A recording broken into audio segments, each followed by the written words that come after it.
Hi and welcome back. Basic practices of crop production में next practice है crop protection and weeding. Crop protection as this term suggest, ये simply हमारे पास basic practices होती है, कुछ जनरल प्रैक्टिसेस होती है जिससे हम अपने क्रॉप्स को प्रोटेक्ट करते हैं। ठीक है, अब प्रोटेक्ट किससे करेंगे? बहुत सारे पेस्ट्स होते हैं, इंसेक्ट्स होते हैं, वीड्स हैं, डिजीज़ेस हैं, उन सब चीज़ों से प्रोटेक्ट करना अपने क्रॉप्स को, उसको हम क्रॉप प्रोडक्शन कहते हैं। जैसे यहाँ पे आप कुछ पिक्चर्स देखोगे, हमारा जो भी क्रॉप है वो डिस्ट्रॉय हो गया है पेस्ट्स और इंसेक्ट्स की वजह से।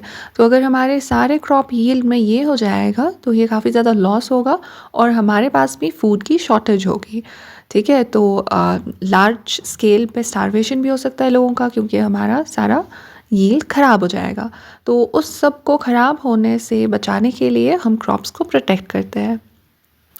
हमारे पास दो चीज़ें होती हैं जो हमारे क्रॉप्स को बहुत ज़्यादा डिस्ट्रॉय कर देते हैं। ठीक है, लार्ज स्केल पे वो पेस्ट्स होते हैं और वो इंसेक्ट्स होते हैं। सो बेसिकली इन दो चीज़ों में डिफरेंस क्या होती है?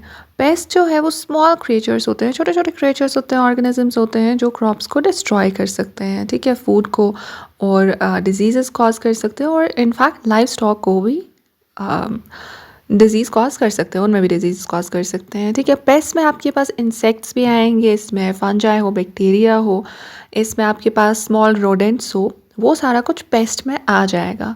वाइल एज जो इंसेक्ट होता है, insect is a type of paste, लेकिन वो क्या होते हैं, उसमें सिर्फ इंसेक्ट्स वाली कैटेगरी के ऑर्गेनिजम्स आ जाएंगे। ठीक है, ये बिल्कुल ही छोटे छोटे फ्लाइज काइंड ऑफ चीज़ें होती हैं, वो क्रॉप्स को डिस्ट्रॉय करते हैं। इसमें रोडेंट्स नहीं आएंगे या फिर इसमें माइक्रोब्स भी नहीं आएंगे, इसमें सिर्फ इंसेक्ट्स आ जाते हैं।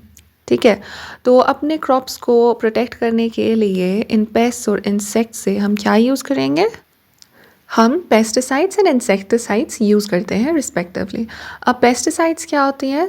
वो स्मॉल सब्सटेंसेस होती हैं जो यूज़ होते हैं टू किल द पेस्ट और टू रिपेल द पेस्ट, ताकि जो ये पेस्ट हैं ये नज़दीक ना आए क्रॉप्स के। ठीक है, ये उनकी स्मेल से या किसी चीज़ से दूर भाग जाते हैं, या फिर अगर वो क्रॉप को खाने भी लगेंगे तो वो पहले ही मर जाते हैं।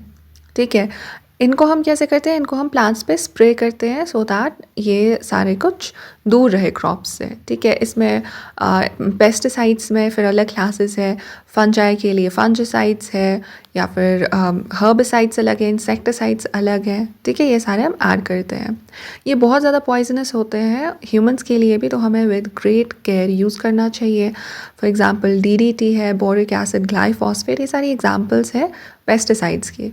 ठीक है, और इंसेक्टिसाइड्स क्या होते हैं? वो भी स्मॉल केमिकल सब्सटेंसेस होती हैं जो स्पेसिफिकली इंसेक्ट्स को किल करेंगे। इंसेक्टिसाइड्स आपके फंजाई को किल नहीं कर सकते, बैक्टीरिया को किल नहीं कर सकते हैं, रोडेंट्स को किल नहीं कर सकते हैं। इंसेक्टिसाइड्स सिर्फ इंसेक्ट्स को किल करते हैं। ठीक है, और इनमें टू क्लासेस होती हैं, ओविसाइड्स और लार्विसाइड्स। जो ओविसाइड्स होते हैं वो एग्स को किल करते हैं। ठीक है, जो इंसेक्ट्स के एग्स होते हैं उनको किल करते हैं। बट अगर आपके पास अब वहाँ पे क्रॉप्स पे एग्स जो हैं वो कन्वर्ट हो गए हैं इनटू लार्वा, ठीक है, इतने ग्रो हो गए हैं, तो ओविसाइड स्प्रे करने से कोई फ़ायदा नहीं होगा, आपको लार्वा को अब किल करना है। तो लार्वा को किल करने के लिए लार्विसाइड्स स्प्रे करते हैं। ठीक है, ये इंसेक्ट्स को किल करते हैं लेकिन प्लांट्स को कुछ भी नहीं करते। ठीक है, plants remain unaffected and healthy. Examples are malathion, dimecron, polythion etcetera. बहुत सारी और भी एग्जाम्पल्स हैं इसकी। ठीक है, तो हमेशा ये ख्याल रखना चाहिए व्हेन यू बाय वेजिटेबल्स और you buy fruits, you should always wash them before eating. You should wash them properly, क्योंकि उन पे ये पेस्टिसाइड्स और इंसेक्टिसाइड्स होते हैं। And you should not consume these things unwashed, क्योंकि आपकी बॉडी के अंदर चले जाएंगे and these will be harmful to you as well. So always wash the vegetables and fruits properly, or even grains for that matter, क्योंकि grains में भी हम ये स्प्रे करते हैं, तो हमें grains को भी अच्छे से वॉश करना चाहिए before eating them. आपने नोटिस किया होगा जब हम अपने गार्डन में फ्लावरिंग प्लांट्स लगाते हैं या फिर अपने किचन गार्डन में हम कुछ वेजिटेबल्स लगाते हैं, आफ्टर सम टाइम उनके बीच में बहुत सारी अनवांटेड चीज़ें भी ग्रो हो गई होती है, घास ग्रो हो गई होती है अलग अलग टाइप्स की, वो सारा कुछ जंबल कर देते हैं वहाँ पे। तो हम उसको टाइम एंड अगेन क्लीन करते हैं। इनफैक्ट हमारे जो पॉट्स होते हैं उसमें भी छोटे छोटे अलग अलग टाइप के ग्रासेस ग्रो कर रहे होते हैं, तो हम उसको टाइम एंड अगेन रिमूव करते रहते हैं। हम वो रिमूव क्यों करते हैं? सबसे पहले इन अनवांटेड प्लांट्स को, जो हमारे डिज़ायर्ड प्लांट्स के अराउंड ग्रो करते हैं, उनको हम वीड्स कहते हैं। So obviously field is no exception. वहाँ पे भी जब हमारे क्रॉप्स ग्रो कर रहे हैं, उनके अराउंड भी वीड्स ग्रो करेंगे, अलग अलग किस्म की ग्रास ग्रो करेगी। तो आपको टाइम एंड अगेन वो रिमूव करनी है फील्ड से भी। वो क्यों रिमूव करनी है? क्योंकि सॉइल के न्यूट्रिएंट्स के साथ हमारे क्रॉप्स का और वीड्स का कंपटीशन लगता है, ठीक है। तो वीड्स जो है वो ऑब्वियसली आधे न्यूट्रिएंट सॉइल के ले लेंगे, तो क्रॉप्स को अच्छा न्यूट्रिएंट नहीं मिलेगा, ना ही वाटर मिलेगा। इनफैक्ट वो ज़्यादा बड़े हो जाएंगे तो सनलाइट और एयर भी अच्छे से नहीं पहुंचेगी इन प्लांट्स तक, हमारे जो डिज़ायर्ड प्लांट्स हैं। तो हमें ये वीड्स जो है रिमूव करने होते हैं। So the process of removing the weeds is known as weeding, ठीक है। तो वीडिंग हम किन चीज़ों से कर सकते हैं? वीडिंग हम या तो मैनुअली कर सकते हैं या फिर हम कुछ केमिकल सब्सटेंसेस यूज़ कर सकते हैं। मैनुअली कैसे कर सकते हैं? या तो आपको थोड़े से एरिया में पॉट का निकालना होगा, पॉट में से आपको वीडिंग करनी होगी। आप सीधे हाथ से भी कर सकते हो, ठीक है। You can grab the weed and you can pull it.